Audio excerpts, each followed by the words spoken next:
On she goes. That backing track really got away with me there. That's 3 whole minutes of jam. That's unbelievable. Hi guys, how you doing? It's Monday. We're doing the thing that we do on Mondays, which is hang out and talk about the guitar. Specifically, we're talking about what happens when fingers from this hand make their way into the territory usually occupied by fingers from this hand. Yes, folks, by popular request, we're talking about tapping today. I want to thank you for your patience with that prolonged intro jam. Didn't realize how long I was going there. I was having far too much fun playing all the tapping stuff. But hey, listen, it's great to be here. It's nice to be back in my little studio. It's good to have you guys on board. Let's talk a little bit about what we're doing today. So today, we are discussing how you, dear friend, can get some of this tapping goodness into your playing, regardless of, irrespective of your personal style, your personal technique level. So this is appropriate for players of all standards, players who have the shred thing down pat, but also players who are more melodic players, players who are more chordal players, folks who are just dipping their toe or dipping their finger into the tapping thing. This is going to be for you, but if you are one of our shred contingent, like Sacred Godslayer, who's in the house, for example, we're going to have some cool stuff for you guys too. I want to take a quick second and shout out today's sponsor as well, though. Today's stream is sponsored by the String Sling. Now, you might have seen a review of this fun little strap slash guitar protector that is currently adorning the Maybach Convair over here. We're going to get the red PRS back out in a second because there's a lot of love for the red PRS at the moment, but let me show you what's going on here. This is today's sponsor, not the guitar, but this big red guy on here. This is the String Sling. So what it does is, long story long, it is a big kind of microfiber cloth that protects your strings in transit, buffs the strings, buffs the guitar. But here's the fun thing, right? It also doubles up as a guitar strap. So you take this off, throw it over your shoulder, and I'm going to see if I can mess this up. I've got a lot of hair going on here, which is never fun when you put straps on, but check it out, right? Here we go. Look at this, right? It's got a strap, it's got a little buffer, and it works really, really well. It's a fun addition to your arsenal of guitar accessories. It's going to keep your strings nice, keep your guitar protected in transit, and it also doubles as a strap. Now, you might be wondering, but I have a strap. Well, let me tell you, right? I have a strap, and I have a strap that I love. I take one strap to most gigs, and that strap is broken several times. I've had to get new extensions on the end of it. If you do not have an extra strap in your gig bag, you are asking for trouble. You are inviting disaster into your life if you don't have a spare strap. So even if you don't use this as your primary strap, it's something to have on your guitar. And if, you know, all goes wrong, you go, no worries, I've got a spare strap in the form of my String Sling. But it is really cool as your primary strap too, holds the guitar neatly in place, functions exactly as you would expect.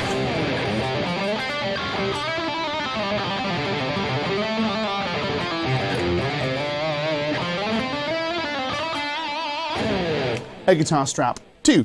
Now, we're going to put this guitar away because we're going to be doing the red PRS today because there's lots of love in the red PRS. But to put the guitar away, I'm just going to pop this open and we're going to set, there we go, we'll set our String Sling back on a guitar's neck.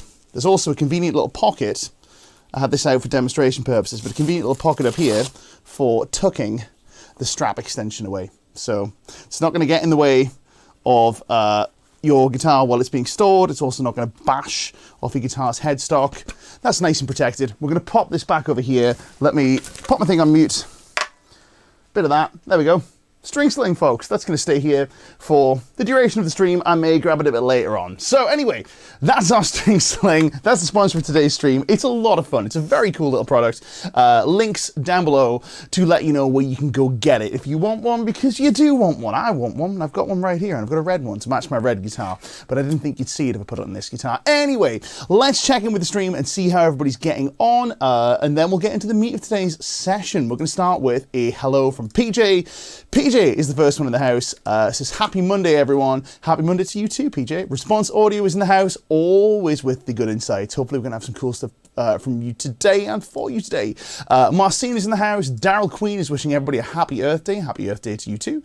Looking forward to today's session. My tapping feels dated and trite. Well, tapping can feel dated and trite if you do it in a manner that is going to sound like an obvious thing to say, but in a manner that is dated and trite. And what we mean by that is the eruption lick. Now, for a lot of folks, this is where tapping kind of starts and stops. People do the eruption thing and they go, that's, you know, this kind of lick that we've played 1,000 times. Everybody's heard it a million times.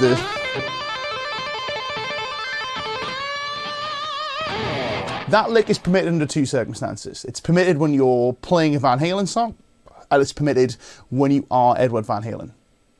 Under no other circumstances is that lick permitted. So I'm not suggesting that that's your tapping style, Daryl. I'm sure yours is much more sophisticated than that. But hey, we're going to give you some cool stuff that you can use today. Who else do we have in the house? Marcine is saying, been working with Andy James's tapping and arpeggios tutorial lately, so this is perfect timing. Fantastic. If you're wondering what we're talking about here, these are some of the lessons that are available on LickLibrary.com. If you want lessons, you can go right here, LickLibrary.com, go get yourself some lessons. Kim is in the house. Kim, it's great to see you. Totally agree. Andy's playing is, in fact, ridiculously good. Nice guy, too. Marcin says, learning from the best.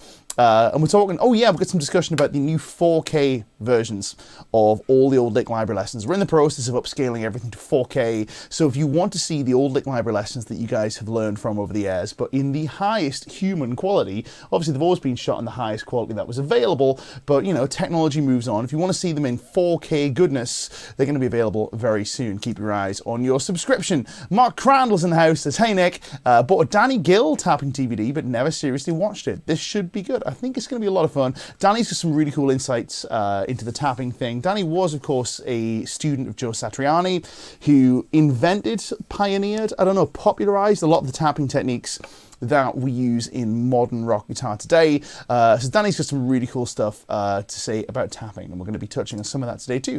Kate Strange in the house. Kate, it is lovely to see you. Helmet Strap is here, saying, not sure this is one for me as an old classic / southern rock player, willing to try and learn something new though. Hopefully, there's going to be something for players of every style today. So we'll get to that.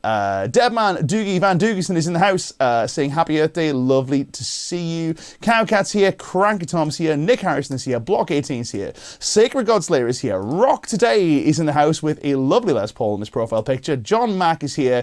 Who else do we have? Mark McNish is in the house. Lovely to see you, Mark. Good to have you on board. Our friend Mika is in the house. Who else? Marty Mooney is tuning in from Alabama. Marty, lovely to see you. My pal Tony's watching on Facebook. Eugene is tuning in from Russia. Eugene, lovely to have you. Who else do we have? Tony B is in the house. LickLibrary is awesome. Can confirm. Playing the LickLibrary Red PRS today.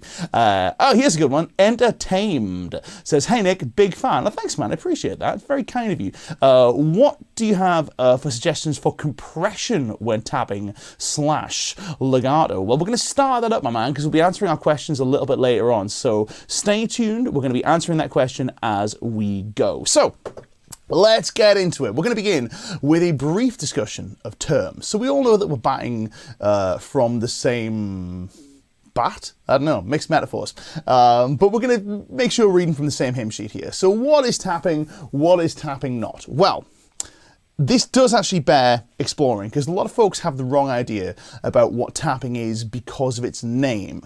I feel like the name is more of a descriptor of what it looks like than a descriptor of what it actually is.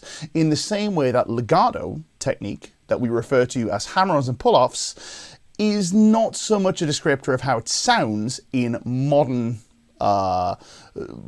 guitar, let's say. Now, we can play legato that is not legato sounding.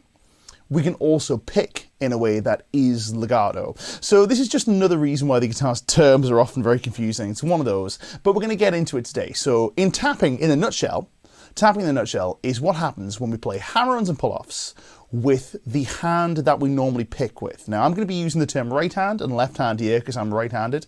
I play right-handed.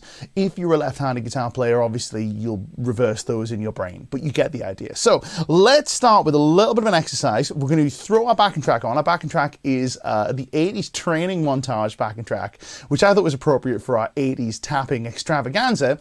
And let's try doing some hammer-ons. I'm going to start by showing you a very cool hammer-on sequence that you can use to your heart's content.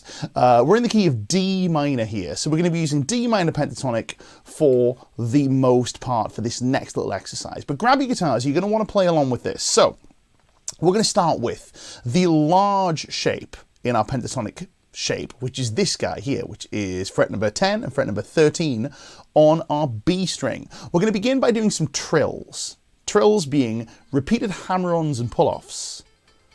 In this case with our first and our third finger. Let's throw the track on. We'll do some of those together. Nice and easy, right? Track's a little loud in my monitors. I'm just going to turn it down so it's not super loud and isn't bleeding too badly into my microphone. Let's start here. Let's try playing some trills that run like this.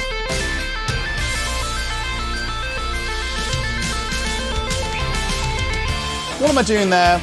I'm hammering on to fret 13, pulling off to fret number 10. Let's play along together. And again. Keep going.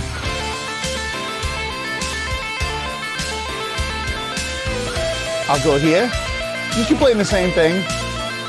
By the way, on this 80s backing track, there is the sound of a weight stack slamming. And I'm going to show you this, right? A weight stack slamming. Check it out. You'll hear it in a second. Where is it? There it is. And that weight stack. That is the sound of a cable stack slamming. That's taken directly from Owen Hart's 80s and 90s theme tune, which I couldn't not, right? So yeah, it's literally a sample from that theme tune. Please don't sue us, WWE. Anyway, so we've got trills on the go. What we're gonna do now that we have our trills, we're gonna go back to that real quick after I showed you the weight stack thing. I am a meathead after all. Let's do the same thing, but this time what we're gonna do, instead of trilling with our third finger, we're going to keep our first finger posted, and we're going to try doing some hammer-ons and pull-offs with either, this is your choice, either your middle finger or your index finger from your right hand. Again on fret number 13, pulling off to fret number 10. We're in the key of D minor. I'll do middle finger, and I'm going to go with this. I'm going to go.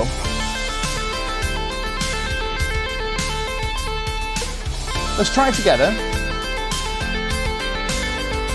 Now what we're looking for here are distinct hammer-ons and pull-offs. What we're not doing is just tapping our finger onto the string. We're not just slamming the finger on the string, we're doing a distinct hammer-on and a distinct pull-off. This is step number one in getting this working for you.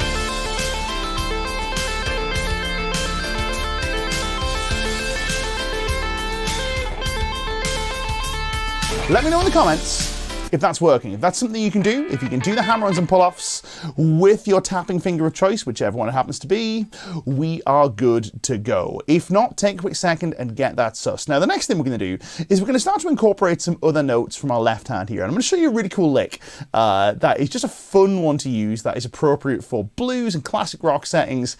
It can be played with hammer-ons and pull-offs like this.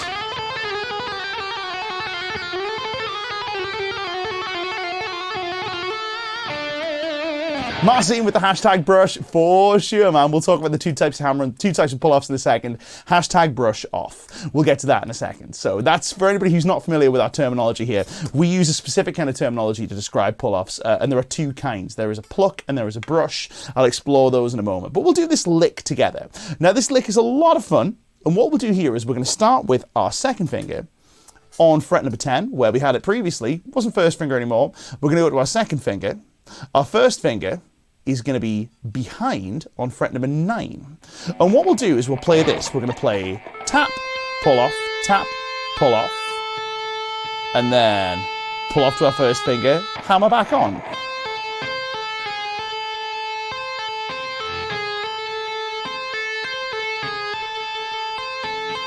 A very fun lick.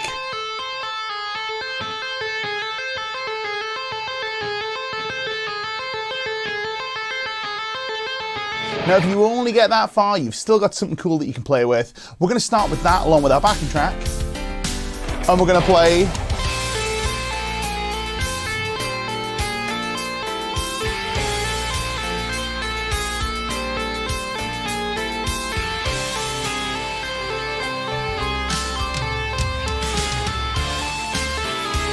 should be feeling pretty good. Let's go a little faster. Let's try going.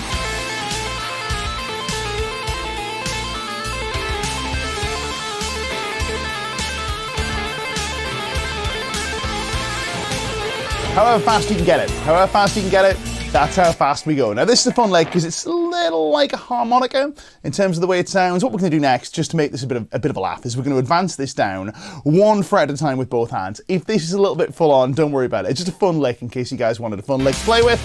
Advancing it down one fret at a time. Loads of fun.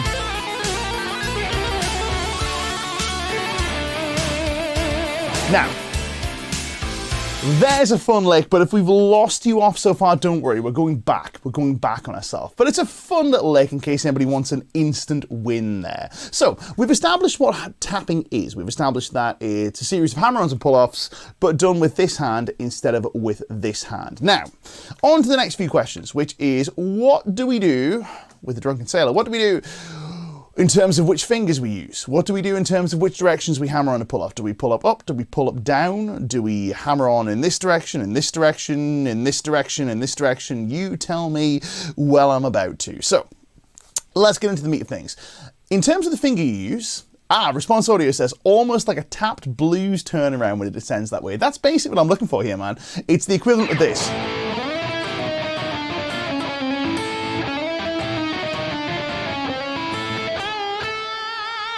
But in the key of A, it would be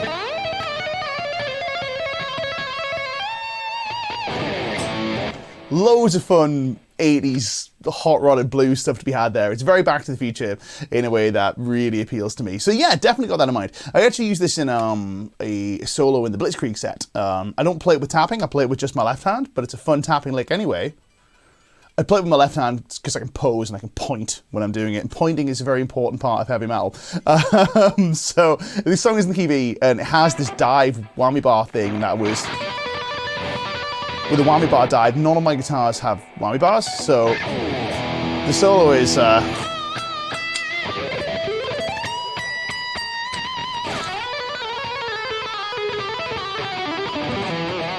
and then on it goes into more silliness. But that little lick there...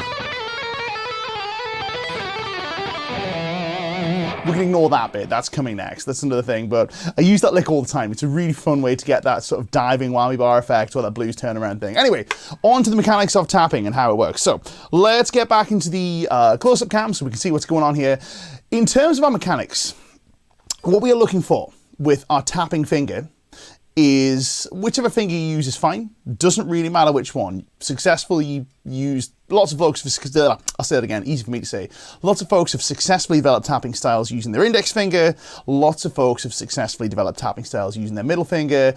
Doesn't really matter. I'm going to encourage you to use as many fingers as you possibly can. Don't be afraid to experiment with other fingers too, or several groupings of fingers if you want. We'll get onto that in a bit. But what we're looking for in terms of hammer-ons is exactly the same qualities that we're looking for with a left-hand hammer-on, i.e. we are looking for the finger to strike the string, yes, strike the string, in such a way that it forcefully impacts with the fret.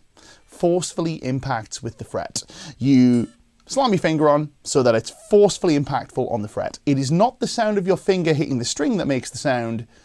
It is the sound of the string hitting the fret. I'll say that again. The finger hitting the string doesn't make the sound. The string hitting the fret makes the sound. Once we've done that, we just need to hold it there for the duration that we are going to use our hammer-on for. Or duration we want our note to ring out for. So if we play a hammer-on like this, we would never stop that short just because it's hammer-on. We know that we can hammer on and hold our notes in place. With our taps, we can do the same. We can play, for example,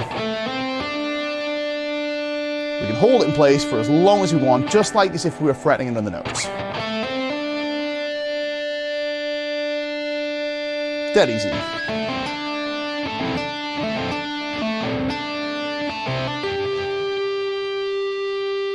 So once again, a forceful strike that causes the string to impact with the fret, and that's what makes the sound. Once we're there, we can hold it there in a relaxed fashion.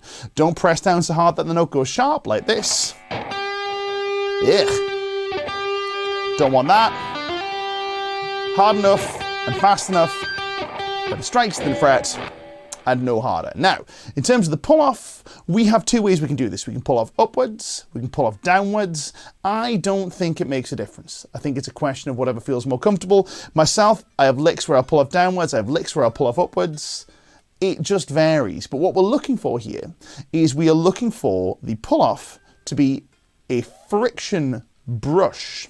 A friction brush. Let me explain what's going on there. It's not the sort of thing you use to brush cat hair off your clothes. What it is we use the friction of the calluses on our fingers. If you don't have calluses on this finger yet, you will develop it the more you do this stuff. We use the friction of the callus to brush the string. If you do this very quickly, just take your right hand finger and just brush the strings over here. You'll see what I mean. It makes quite a loud noise. Excuse the hum. We've got a lot of gain going on here because we're tapping. That makes a lot of noise. We're not plucking the strings. I'm not doing this.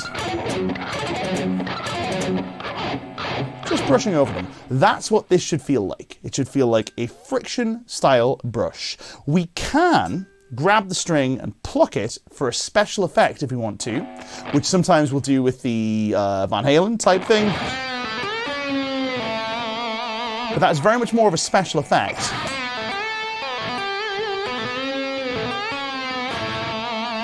When we really want the string to meow. For the most part, it's a brush style pull-off. If you didn't know what this was all about, by the way, this is also the way to get fluid left-hand legato, is to play using a brush style of pull-off rather than a plucking style of pull-off. The pluck is cool, sounds very loud, but it's also quite fatiguing, very hard to maintain. If you ever find yourself running out of stamina with pull-offs, that could be why. Maybe you're plucking when you should be brushing. Anyway, that's another story for another day. So, we strike the string, we brush.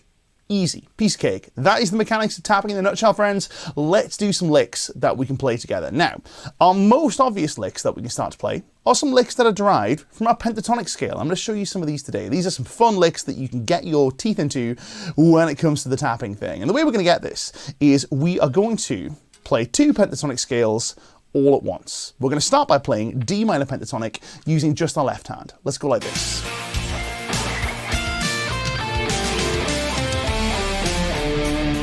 So left hand's the only fingers in the string. Let's go again. D minor pentatonic, box number one. Obviously you can play this anywhere you can find notes that sound good on the guitar. It's just an easy place for most folks to play it. Fret numbers are 1310, 1210 times 3, 1310 again, 1310, 1210, 1310. Dead easy. Let's do it again, but this time what we're going to do is we're going to use our first finger from our left hand and our tapping finger of choice from our right hand. Let's go like this.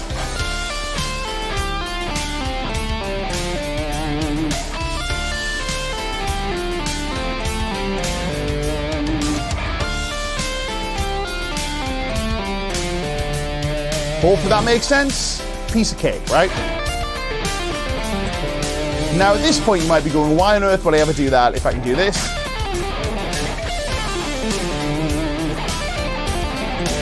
Well, first of all, it's fun, but secondly, it frees up your left hand to do some other stuff. So we've got this. Let's take what was our first finger and make it our third finger. And what we'll do here is our trills again. Ambulance style trills, piece of cake. Notice my first finger is ready to grab it in the notes. I'm going to grab fret number 8 on my E string. And the way we'll get this is we'll tap, pull off the first finger and hammer back on.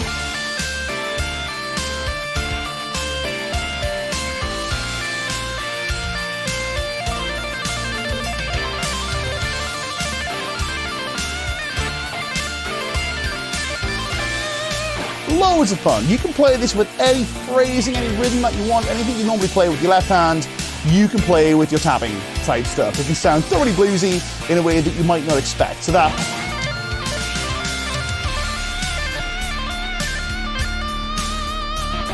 doesn't sound like your typical shreddy tapping thing to me. It sounds kind of phrasey and kind of fun. It's got a bit of harmonica about it, a bit of all sorts of other instruments about it, but it also has that 80s charm that we love. Let's move this same thing up one string without changing anything. Now, a friend Mike is tuned in, and he's mentioned a very important part of this, which is these string-to-string transitions, which we'll get to in a second. So far, we've had these two licks, which sound pretty cool. These are some pentatonic licks.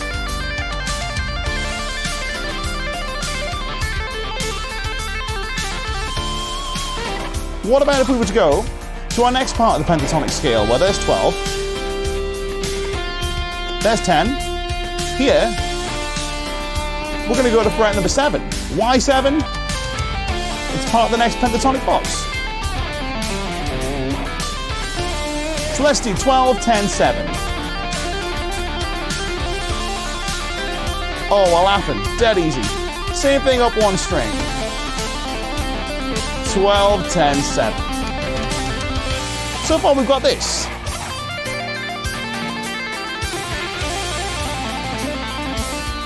If you do this and nothing else, you've got a little bit of tapping under your fingers, a bit of tapping vocabulary. But what you might be thinking here, let me know in the comments, by the way, if you guys are playing this stuff and it feels good to you, if it's working and it's feeling good, let me know in the comments. I would love to know for sure, to make sure that we're battening up the right alley here, so to speak. Mixing my metaphors terribly today. Here's a cool one from our friend, DC7IFY. I hope I'm saying that right.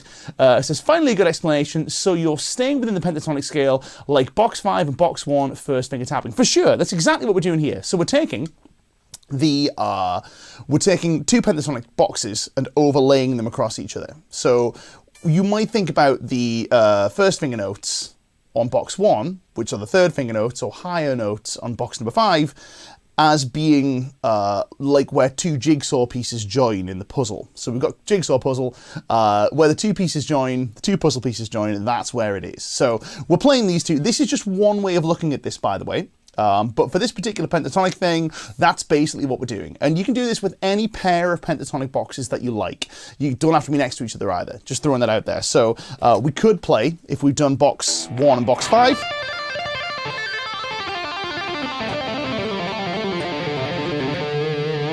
we could put box 1 in our left hand and tap box number 2 in this hand, for example.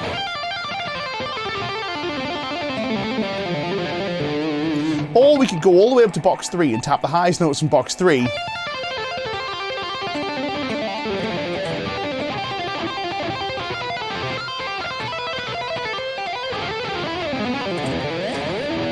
And have loads of fun doing that. So that's just a way of kind of doing this. Here's a fun one from Sacred Godslayer. As if you guys can visualize easily, I suggest skipping one pentatonic box. Well, we just said that. There we go. Bigger interval, more showy effect. He's absolutely right, and we're going to get to that in a little second. So that's one way of doing this. But within this little lick, we've got lots of little variations that we can do. Lots of variations that we can do, depending upon what goes on with our tapping hand. But one thing that I want to talk about, which is a sticking point for a lot of folks, is how we get from one string to another string. How do we get from one string to another string? So we have this lick.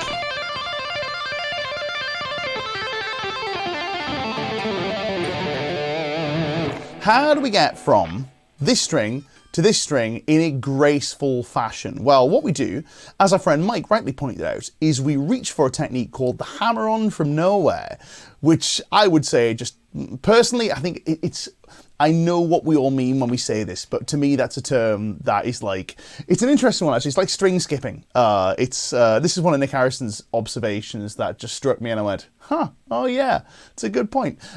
Which is like, why is string skipping even a thing? Like, why is that something that we think about? Are we duty bound to play on adjacent strings until we do something special? And I'm like, oh yeah, that's really true. That's really strange. Why is that even a thing? For me, hammer-ons from nowhere, don't know why they're a thing, because it implies that a hammer-on has to be from somewhere. But I know exactly what we're talking about here. Anyway, so what is a hammer-on from nowhere? After I've just said it's a term that should... When we tap, we strike our finger onto the string in such a way that the string impacts the fret. We can do the same thing with our left hand. If we have no notes going on here, we play as if we're playing a tap, but we can play it with one of the fingers from this hand. I like my third finger in this lick.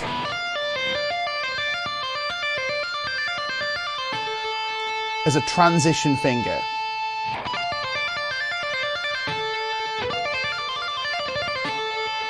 That's a nice, easy way to get from one string to another.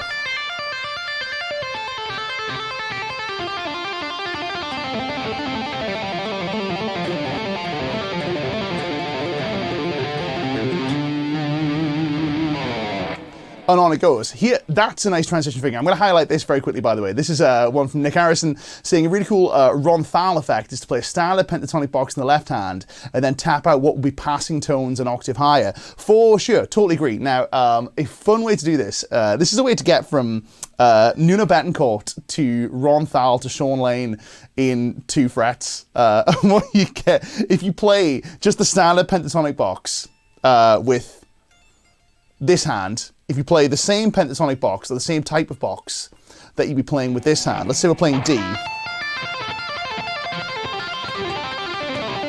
If we play the appropriate box, it's Nuno.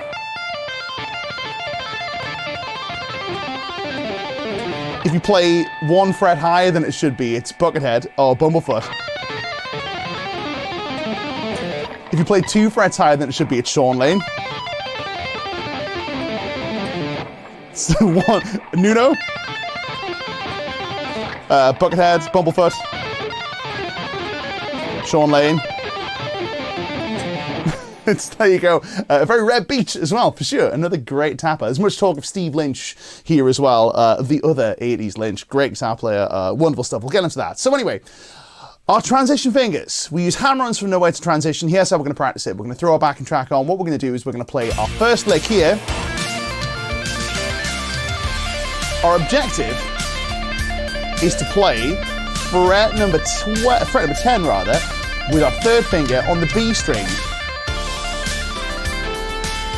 and hold it there. Let's go again. Wherever it feels comfortable.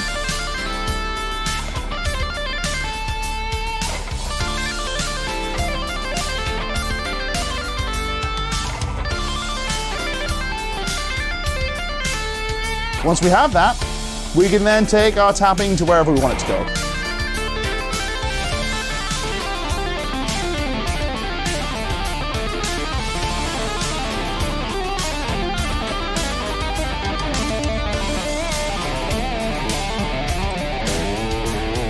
Maybe not there yet, but we'll get there. Now, that's transitions from string to string.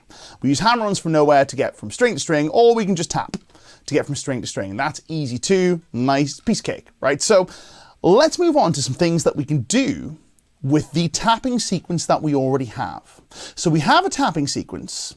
Let's talk about some cool effects that we can use some rhythm for, we can use some duplicated notes for, we can use some slides and some other stuff for, to make this pop without getting any extra information in there. So if we play the same tapping lick that we just had,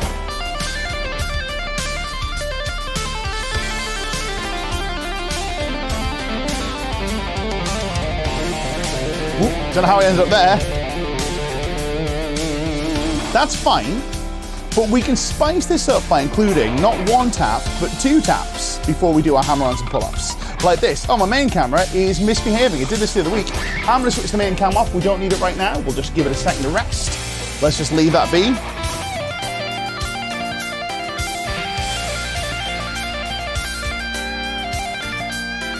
If we play some 2 tapping phrases, let's just get rid of that. So some 2 tapping phrases.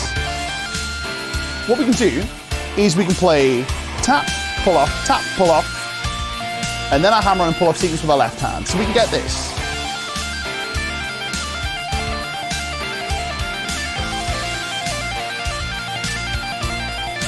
Now we can alternate that between our single tap and our double tap. So we might get this.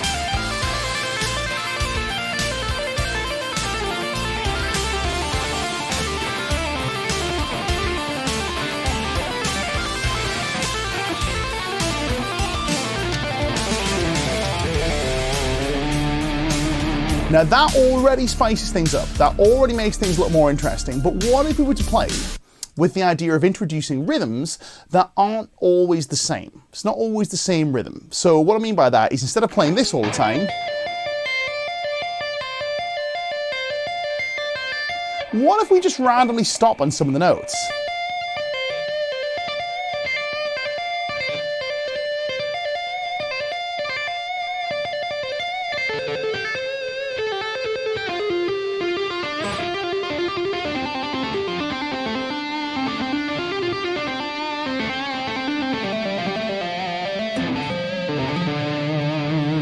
Well, that can sound really fun too, and that spices things up yet again. It breaks up that pattern type sound that we had, makes it a little bit more flowing, a bit more interesting, so we might get this.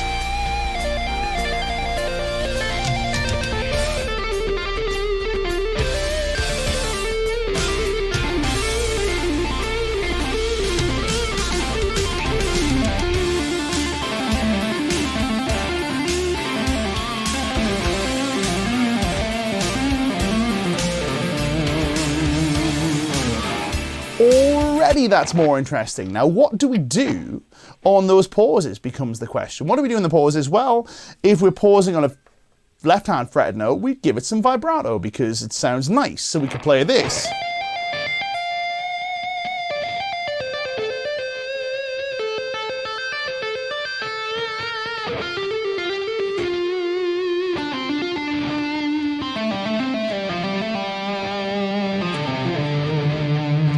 Is there any reason why we shouldn't do it with our tapping hand? Nope, absolutely not. Let's do some tapping vibrato. Now, this is one of the things that I think really starts to set this thing on fire when you start to apply a little bit of vibrato with the tap notes, because they have this really cool sound, this really cool fluty thing going on that I'm really into. Now, what I might do is when I play with my tap, you could do the vibrato with your left hand, like this, with your right hand rather, like this. It's a bit clumsy and never feels quite so good as the other way we're going to do it, which is this. So if we do it with the right hand, ugh, terrible. Not nice. Gross. Doesn't sound very good. But if we hold the tap and apply a bit of left hand vibrato, it can sound really freaking cool. Now, what I'm trying to do here, this is the way I think about this, is I'll tap and I'll pin the string in place. I'll pin the string in place. So it's almost like I'm trying not to move it with this hand, trying to hold it in place and apply the bend behind the note. If you pay attention very quickly, I want you to pay attention to this B string, but I want you to pay attention to it this side of my hand. Watch this. Watch how it doesn't move on this side of the hand. Watch the B string very closely. Notice that B string. The G string moves because I'm moving out the way with the vibrato. The B string is not moving like this. I'm holding it in place and doing the vibrato with the left hand. Now, this is a really fun thing you can do to break up those rhythms. You can apply a little bit of vibrato with the tap, and it sounds very cool.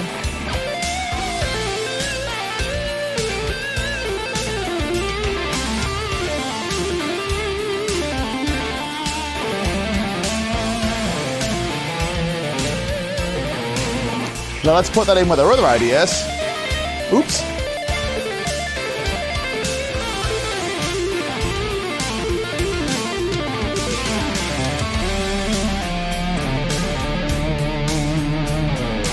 All of a sudden that's starting to sound a lot more fluid and a lot more interesting. And all we're doing here is we're breaking up the rhythm by randomly throwing in 2 taps versus 1 tap, and also throwing in some vibrato on the tapped notes. Let's see if this camera is going to behave itself again. I think it's just a bit too hot. I think it's getting warm and it doesn't like it. I think either that or the HDMI cable is on the way out. Who knows? But it's behaving itself for now, so let's go back to this shot of my face. Hello! Hey, we're back again. So that's one thing we can do, but now that we've been doing this tapped vibrato thing, what we can also start to do is we can start to throw in some bends. Now, much like a tap vibrato, where we pin the string in place and apply the bending motion with our left hand on this side of the string, we can do the same with some bends. Now what I'll do here is I might tap to our 13th fret again, rather, 13th fret once again, same deal, 13th fret, And then by pinning it in place,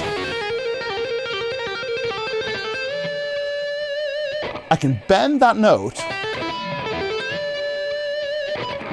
up to the pitch of fret number 15. So we might get this.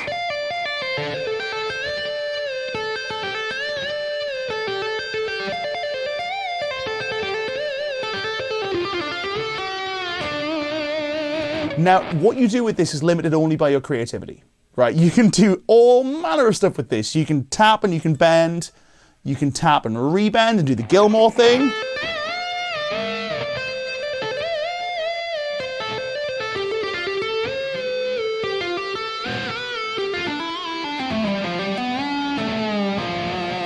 You can pull off at the apex of the bend, so it goes up, down, like this.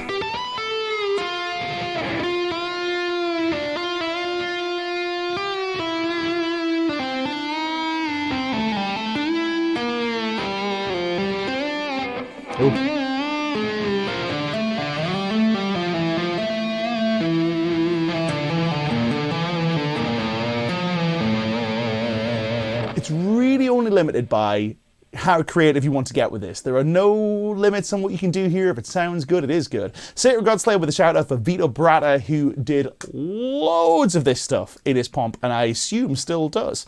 Yeah, man, there's loads of creativity to be had here. So if we throw some bends in with our tapping pattern, beauty of this is it's going to work with 2 fret bends in most places here. Here's another one you can tap while bending, Randy Rhoads style. Sure, we get to that for sure. Let's get to that, but we're in our, as the weight stack, we might get this.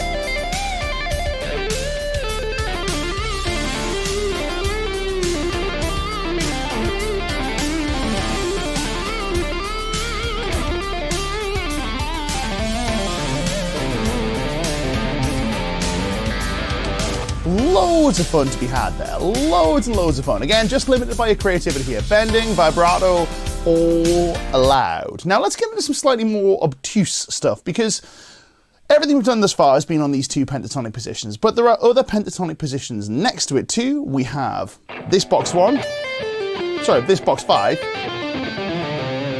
this box 1. What about this box 2?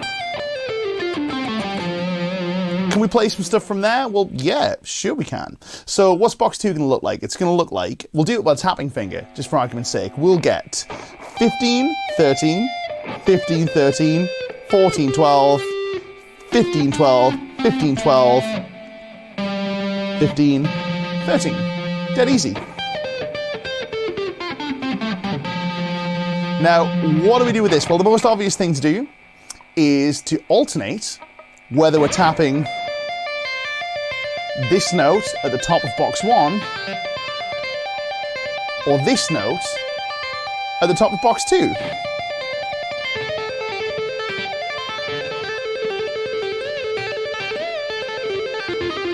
Oops.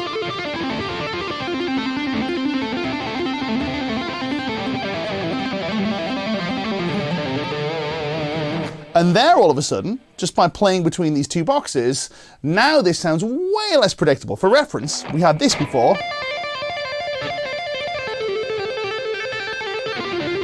which is cool,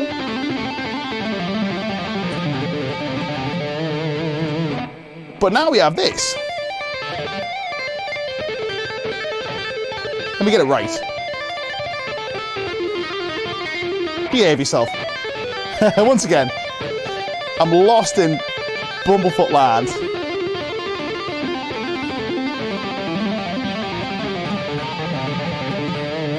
Does it have to be pentatonic?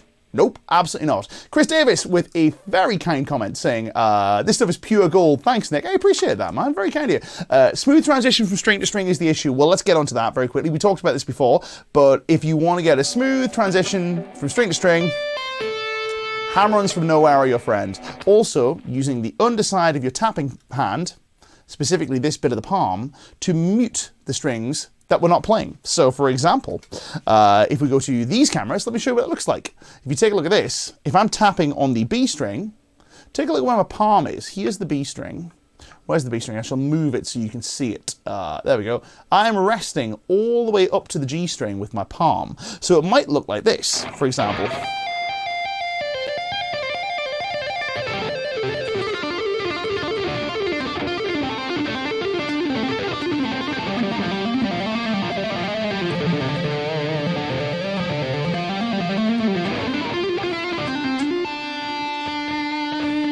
So that's going to help with the transitions, these muting things, that's really going to help. Obviously, this hand is dealing with all of the muting this side of the note that we're playing. So if we're playing on the G string, we're muting the left hand, we're muting the B and E string with the left hand. That's kind of probably the easiest way to explain it. So yeah, it's the issue for a lot of folks, so don't feel like you're alone there. Sacred Godslayer is right, the metronome is your friend here, but don't be afraid just to sit on one position and then like stay there until it's time to go and try and jump. A fun thing to do, this is a Guthrie thing, is to focus on just landing the transition note as the last note in the pattern. So if you're having trouble with this transition note, say on the, let's say we were here and the transition note was on the 10th fret on the whatever string it is, B string, and we're having difficulty with that transition, make that the note that you finish on.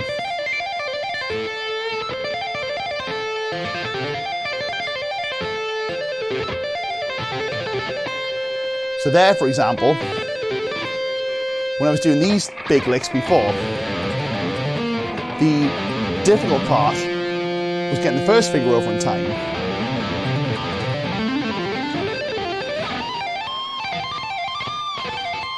So when I was practicing those, I would focus on getting my first finger to where it needs to be, and holding that first finger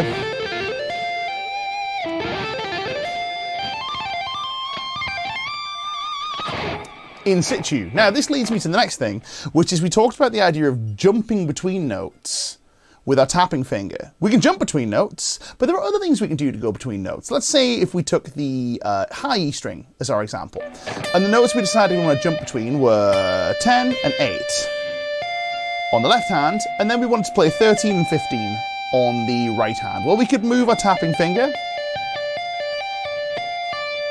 We can also slide our tapping finger. We tap and slide, just like we would with our left hand. A lot of people will slide up, but sliding down is very cool too. That's a very Guthrie thing to do.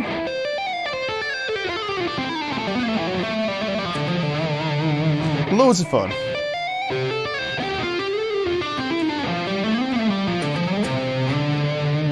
Slides are a lot of fun, but what about if we decided we wanted to involve another finger? Shock horror, what about this finger with the black ring on it right here? Well, can we do that? Yeah. Is it something that's fancy and super advanced and should never be looked at by any guitar player ever who hasn't got their black belt in tapping? Absolutely not. It's the easiest thing in the world. Let me show you a fun application for this. So I do, with one of my bands, an arrangement of Everybody Wants to Rule the World. Hopefully you guys can hear that clean sound reasonably well. So we'll start with the... Let's just tune the guitar before we play that. I think too many bends have put it very much south of in tune.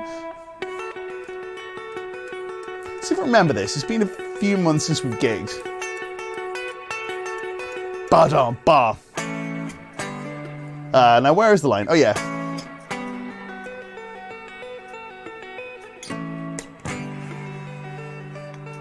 Behave yourself. These strings are a bit too light for that.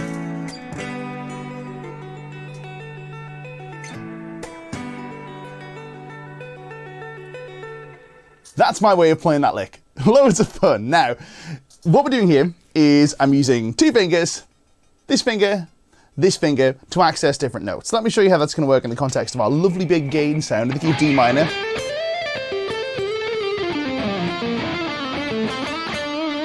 Just to remind you what D minor sounds like in case you'd forgotten. What if we played 8 and 10 on our left hand as usual, but with our right hand, we assigned the middle finger or the index finger, whichever one you're happy using, to 13. But we also assigned our ring finger or our middle finger, whichever one you have spare, to fret number 15. Well, we could do all this really fun stuff where we go.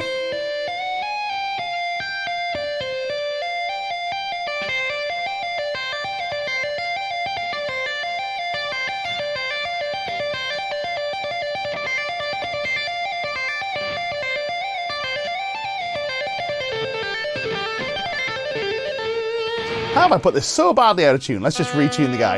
I thought I was just fretting too hard, but I've put it really badly out of tune.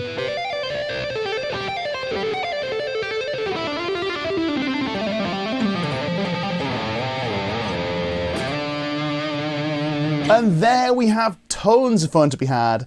This is probably a little beyond the scope of today's session, but let's do a bit of a recap on what we've done today. So what we've done is we've established the mechanics of tapping. Just go back to this real quick. The mechanics of tapping, which are how you do good hammer-ons, how you do good pull-offs. We've established some string muting practice. We've established some stuff for getting from string to string. We've established the way you can visualize different patterns in the pentatonic scale and use that to generate some cool tap licks. Of course, you are free to use other scales too. We've also talked about varying rhythm. We've talked about bends and vibrato. We've talked about sliding. We've talked about accessing other notes at the top end. We've talked about using other fingers, loads of fun stuff. There's fertile ground here. So let's talk about some more philosophical things, some places to take inspiration for your tapping stuff. I really like listening to drummers for tapping stuff. Behave yourself, he said, hitting the cable. I like listening to drummers. If you listen to drum fills, especially really like I won't say the gospel chops thing, but gospel chops. Listen to that sort of stuff, where the drummers are going absolutely crazy, where there's just blurs of notes, but there's a very clear sub-rhythm under there. So it might be like, that's my best attempt to sing something like that, right? You can't sing the individual notes, but you can hear this For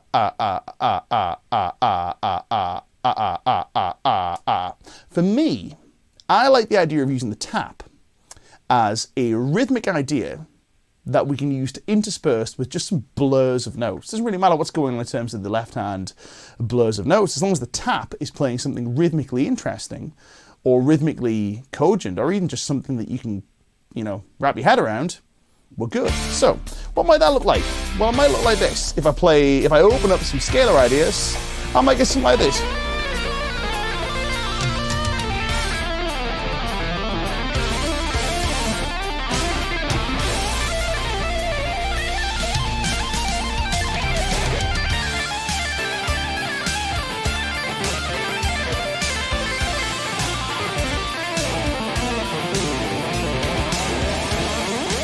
Loads and loads and loads of fun, right?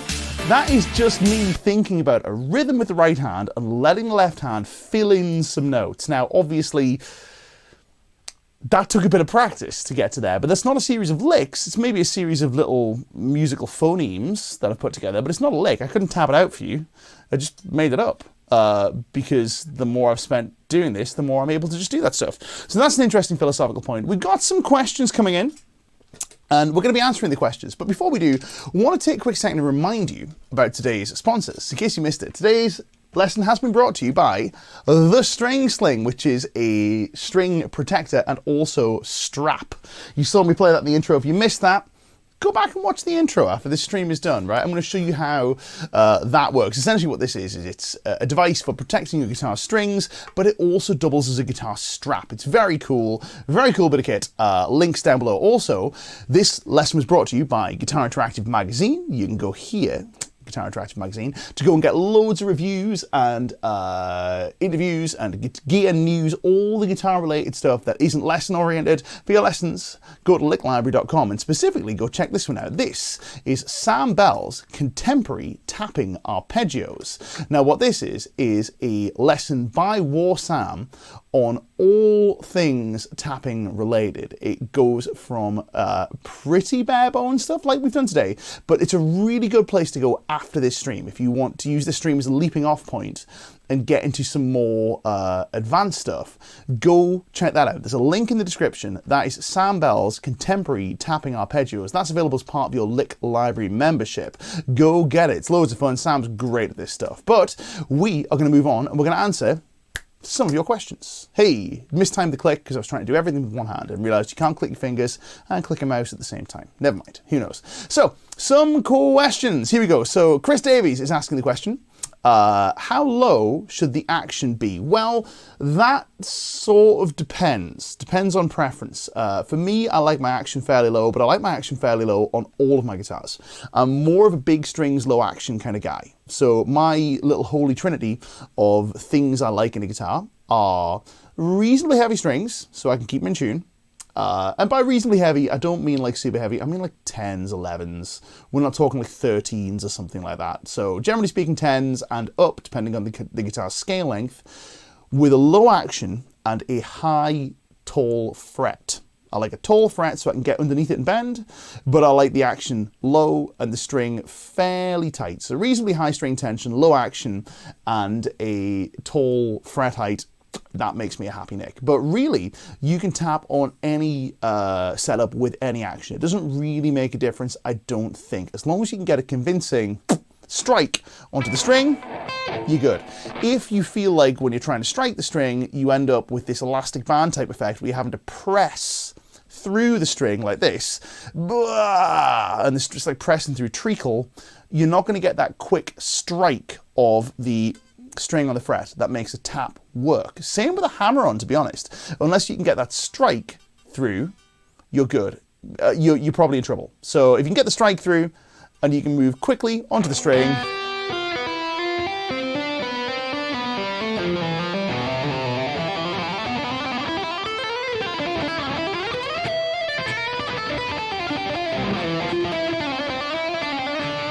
we're good. Same is true for tapping.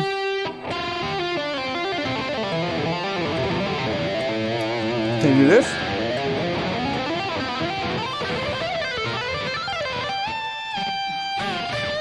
Not without a string damper, but we'll get to that. Now, here's a question on that subject from Sacred God Slayer. It's not really a question. It says, I find it interesting how much you angle the right hand when you tap with multiple fingers. I am much more parallel to the fretboard. I think what he's referring to is this. Now, that is something that really works very well.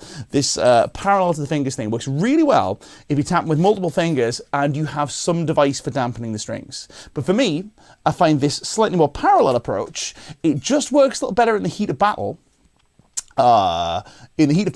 With muting. So that's what I'm trying to say. I'm reading comments at the same time. So for me, if I take this sort of approach where I'm very up over the strings, that can work really great, but I lose my ability to mute the lower strings. Whereas here, I'm sacrificing a little bit of tapping dexterity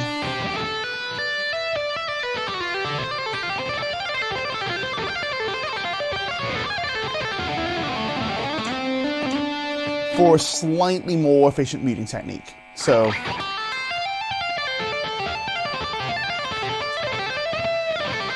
let me go back to these cameras to show you. This is the reason. If you look at the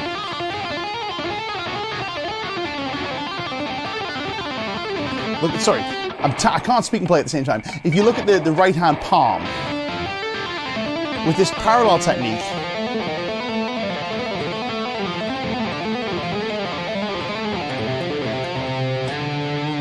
I can get my string muting still working, whereas I can't do it with this because look how far my palm is away from where I go. There I'd have to dedicate like my first finger to muting. If I do some really silly stuff, like one of the licks in 51 over the top rock licks, I'll sometimes be able to do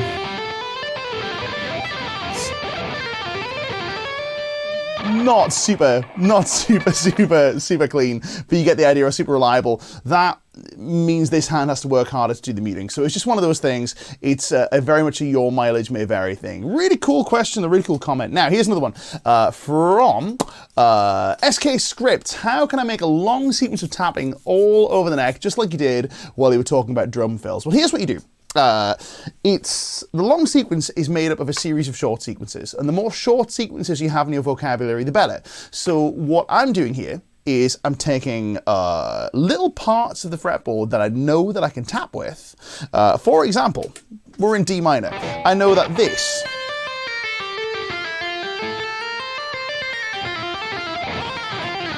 top end of this 3-note string scale shape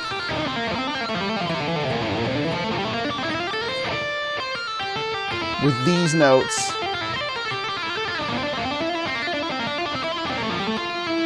slow on top works for me. I've explored that in free time improv. Now what I'd do with this is I would encourage you to throw a backing track on. We're going to stick with this 80s backing track because it's been the theme of the day. And I'd encourage you to set a tempo boundary for this. So maybe you play bop, bop, bop, bop, bop, bop, bop, bop, bop, or even slower. Maybe we play quarter notes. And we play some of this.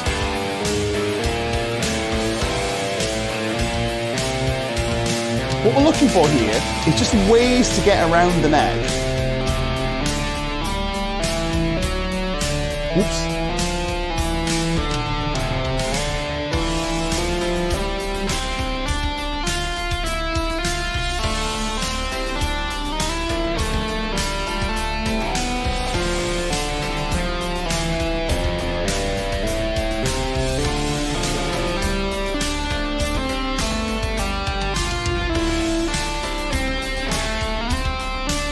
And what we're not worrying about here is memorizing a bunch of patterns. We're just finding our way around and learning to navigate by feel and by instinct.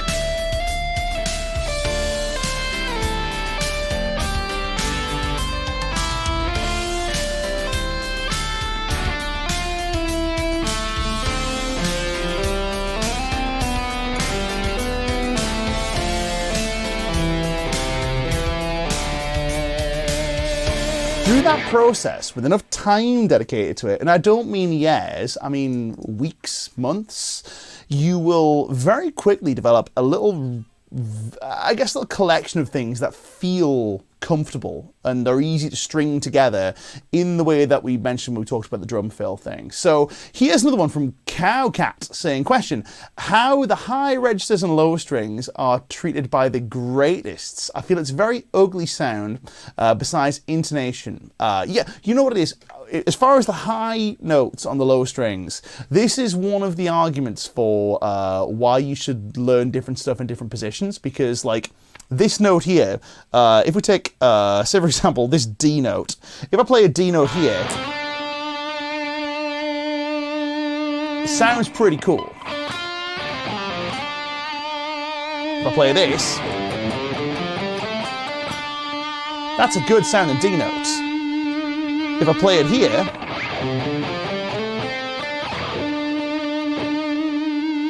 it sounds wildly different to here. Ugh. Better. Still good. Good. A little thin. Haven't got a D note there.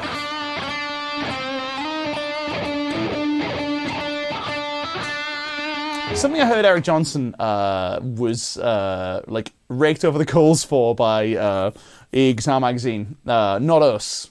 Definitely not us. Just throwing that out there. It was, you know, pre-GI, I think. And it was like 90s sort of thing. And they gave him some hard times for playing licks in ideas.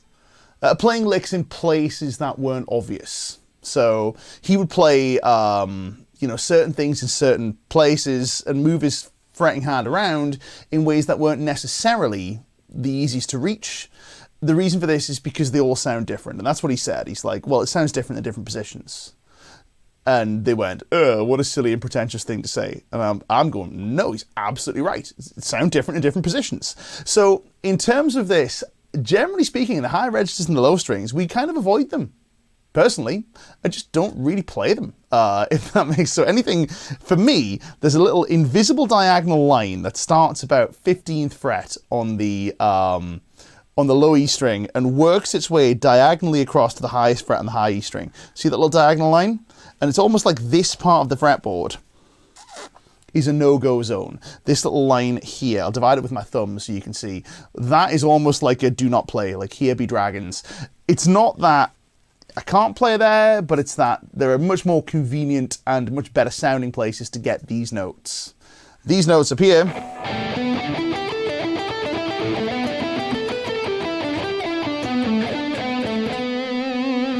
would sound much better if we played them.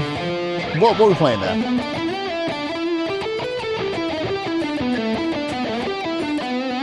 Sound much better played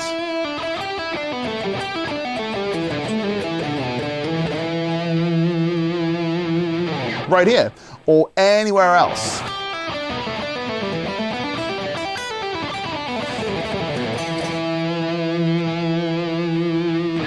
So generally speaking, we just don't bother. Now, here's a question that I promised I would answer earlier on here. So this is one from our friend Entertained. Says, hey Nick, big fan. That is really good of you to say, by the way. I appreciate that.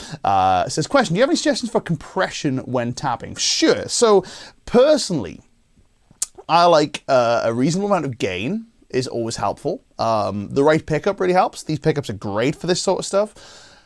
What you can do, which is quite fun, is you can have an overdrive pedal set not as a compressor and not really as an extra gain device, but as an EQ shaper. A bit like folks will do for boosting a metal tone, for example. Now right here, what I've got is I've got an Ibanez Tube Screamer, one of the cheap ones. It's like a little mini guy. I think it's the cheap one they've got, TS Mini. What we can do is we can take this in a clean tone, turn the delay off. If I throw my Tube Screamer on, it's not adding a lot. There I have the gain on 0, but I haven't dimed the level. I've kept the level at a unity level, so it's the same level when I turn the pedal on. It's not acting as a boost, because I already have enough gain out of the amp. What it's doing is it's shaving a bit of top end off. It's adding a little bit of compression in the mids, I guess. That's with it on, with it off. Very subtle, but if I throw it on top of a drive sound, that's with it on, let's turn it off. With it on, you almost don't notice the difference, but it feels very different. So, let's with it off. Just reveals the differences between the notes a little bit more starkly. Whereas that just kind of irons them out. You can still hear the differences between the notes. So if I'm striking the notes in different ways to get the EVH phaser thing,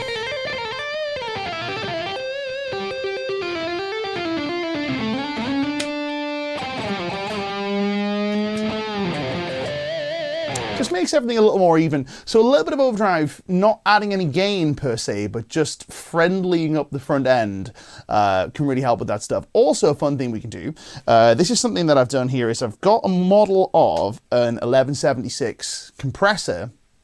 Funnily enough, I have it between my amp and my cab. So I'm using a Super Kraken, we're going to a Boss Tube amp expander. We've got a model of the 1176 in there, which is really fun. If I turn it off, it's not really adding a lot because the amp is already very compressed.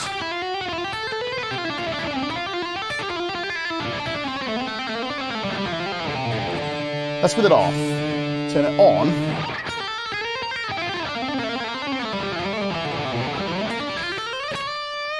It doesn't really add any perceptive gain or particularly change the feel. But what it does is it seems to take whichever frequency is the most pronounced on any given note and just smush that down. So if a note is particularly toppy, bats the top end down. If the notes are particularly boomy, bats the boomy part down, if that makes sense. Obviously, I know that's not what it's doing, but that's certainly what it feels like to me. So it seems to even the tone out a little bit without really drastically changing the tone. That comes after the amp. I wouldn't run that in front of the amp because what I want, I have a compressor pedal here, which I can throw on. What I don't want is I don't want the notes to be super dynamically even.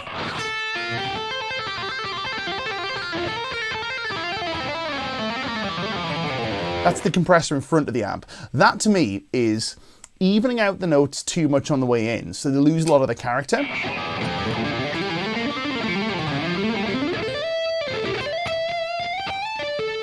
becomes exceptionally easy to play, but I don't necessarily want that. What I want is I want the help from an overdrive.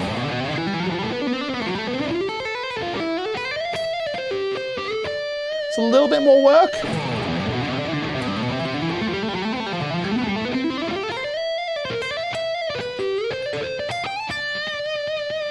But that's giving me a little bit of extra help in terms of the playing, but it's not killing the character of the notes. Each note has its own unique character, which comes from the dynamic interacting with the overdrive pedal, interacting with the amp, etc., etc., etc. The compressor kind of kills that, whereas the overdrive preserves it to an extent, if that makes sense. So that's a lot of stuff on compression and stuff. Maybe we'll do a thing on pedals and gain staging one day, because that could be quite a lot of fun. I'll have to figure out a way to get the camera on my pedals, but I'll figure that out. That's a me problem, but I'll suss that. Here's one last one from our friend, because we've run over here, but it's fun, so who cares? From CSN Audio, says, do you have any tips for creating rhythmically interesting two-finger tapping licks? Certainly do. Take inspiration, again, from drummers. Pay attention to drummers who maybe do that classic Mike Portnoy thing, where they play hand, hand, hand, hand, foot, foot. You get the idea, right? Listen to some drum fills like that and try using your tapping fingers either like the right and left hand or just like the right hand. So, for example, what we might get if we take the inspiration from that lick where we play hand, foot, sorry, right, left, foot, foot. We might get a tapping lick that might run like this.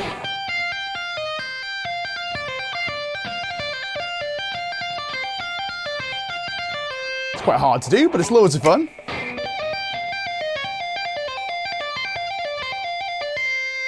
That's quite good fun.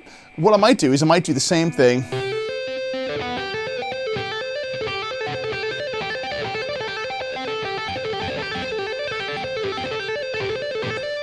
Or a similar sort of thing across multiple strings. That can work really well.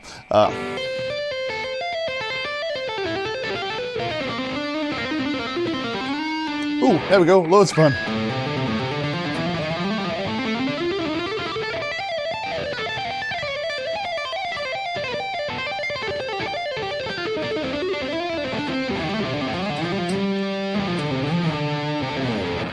Tons of fun to be had there. I think the thing with this as well is I'm saying take inspiration from drummers. What I don't mean is copy them. What I don't mean is be slavish about, like, I must play exactly what the drummer has played. It's more a question of just take inspiration from that approach and see what comes out. And as with all of these things, follow the stuff that sounds cool. So if it sounds cool, even if it wasn't what you originally intended, if it sounds cool, it's cool. Anyway, guys, we've run 15 minutes over time. What else is new? We do this every Monday. In case you're watching for the first time, we do this every Monday. It's live on the LickLibrary and Guitar Interactive YouTube channels. Go give us a subscribe on whichever channel you happen to be watching on, and whichever channel you don't happen to be watching on, give us a subscribe there too. It lets us let you know when we're about to go live. Don't forget, this lesson was brought to you by LickLibrary and Guitar Interactive Magazine, and it's also brought to you by our friends at the String Sling, providing protection for your guitar, which also doubles as a strap. It has accessory pouches in it. I'm going to play out on the Maybach and show you what this looks like. So once again, in case you were wondering, dear friends, String Sling looks like this. Take it off the guitar. Let's show you how quickly we can do this. Take it off the guitar. There we go. That is my strings covered. I'm going to pop the strap attachment out from here. You can take this off, by the way. If you don't want to use the strap attachment, you can just use it as literally a neck protector, but I'm going to throw this over my shoulder. Now I have a strap. Dead easy. Piece of cake. Really, really good. Make sure you hide the Velcro if you have long hair, because it will get stuck. But that's fine. It's nice Velcro. It's not sharp or any of that stuff. It's actually really, really nice materials. Very comfy, slightly elasticated strap. We love a bit of that. I think I've put it on a little too far on this end, so let me do a quick adjustment. This is something that I'm going to keep in my gig bag because it protects my strings, but also it means that I've always got a spare strap. It's great fun. Anyway, let's play out in the Maybach. This lesson is brought to you by the String Sling, this cool red attachment. I will see you guys next week. Happy tapping. Let's play out in the 80s track once again, but this time on a different guitar.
Probably should have tuned that one first, but it's a lot of fun. Thanks for having me. My name's Nick Jennison. See you guys next week.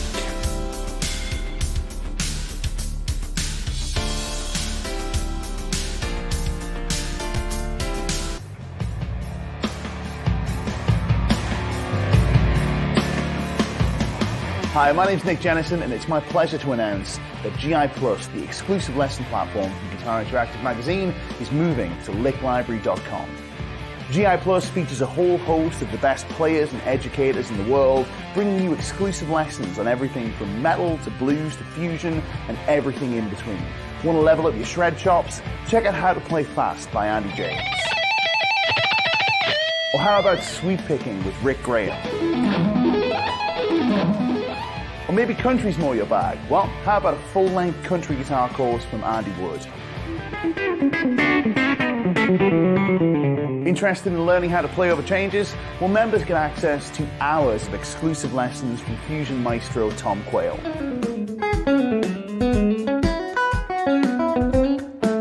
Or maybe you want your playing to sound more soulful? Well, who better than Chris Buck to show you how it's done?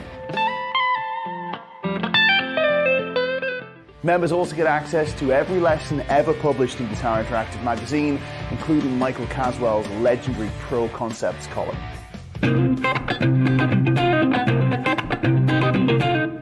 Or maybe you want to learn the secrets of the masters. Well, members get access to over 70 full-length tech sessions where our tutors painstakingly decode the styles of players like David Gilmour, Eddie Van Halen,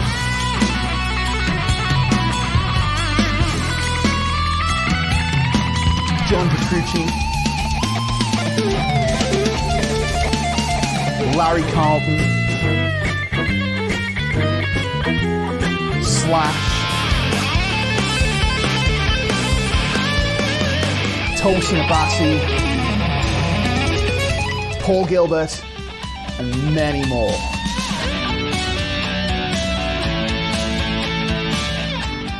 And you get all of this in addition to all of the amazing content on LickLibrary.com, which includes note-for-note tuition of over 60 classic albums, weekly lesson uploads, a backing track library, and one-to-one player support. There has never been a better time to sign up than right now.